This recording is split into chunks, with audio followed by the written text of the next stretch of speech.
Esselamu Aleyküm değerli izleyenler. Karikatür Atölyesi'nin yeni bir bölümü ile karşınızdayız. Bugünkü çizim konumuz SMA hastaları olacaktır. SMA hastalarının yaşadığı zorluklar özellikle maddi ve ilaç sıkıntısı yönünden ele almaya çalışacağız. Yine sizler de ekranları başında bizlere eşlik edebilirsiniz. Hazırsanız başlıyoruz. Öncelikle başlamadan kompozisyonumuzu şöyle bir özetleyelim. Şu sol tarafta bir SMA hastası çocuk olacaktır. Şu tarafta ise SMA hastalarının ilacı olacaktır. Tabi arada bir boşluk, bir uçurum olacaktır.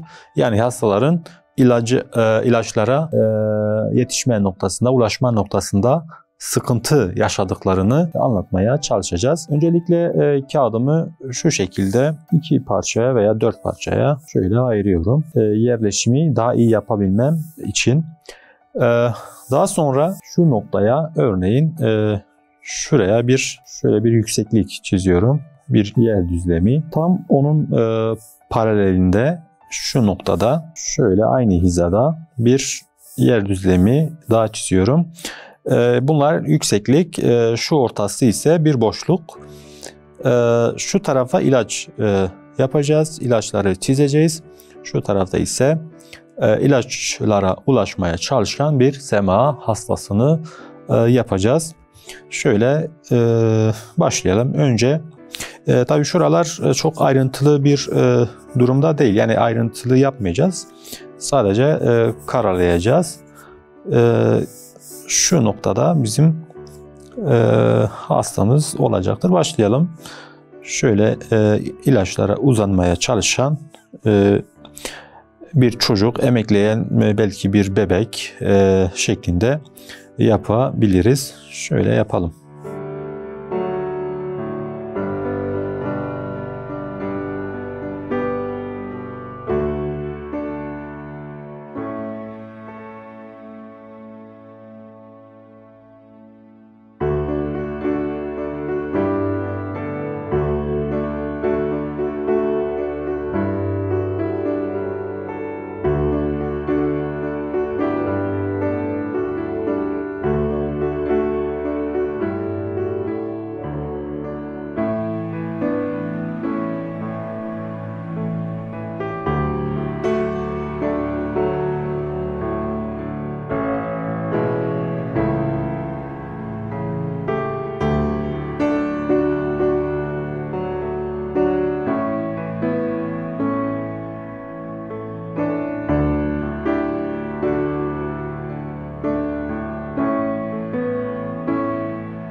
Şimdi de siyah bir kalemle daha ayrıntılı ve daha belirgin hale getiriyoruz.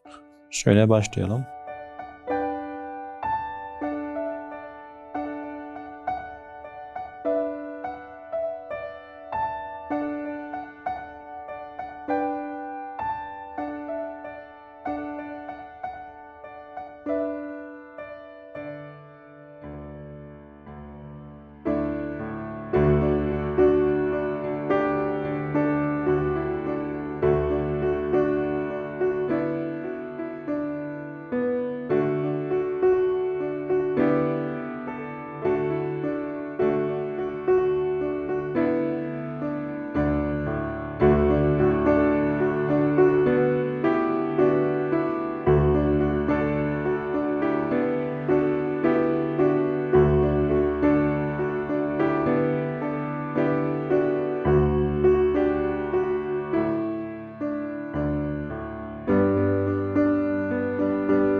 Bugünkü çizimimizin sonuna geldik. Bugün SMA hastalarını ele aldık. Özellikle SMA hastalarının yaşadığı sıkıntılar, ilaç temini noktasında yaşadığı zorlukları ele almaya çalıştık. Yeni bir programda yeni bir konu ile karşınızda olmak ümidiyle Allah'a emanet olun.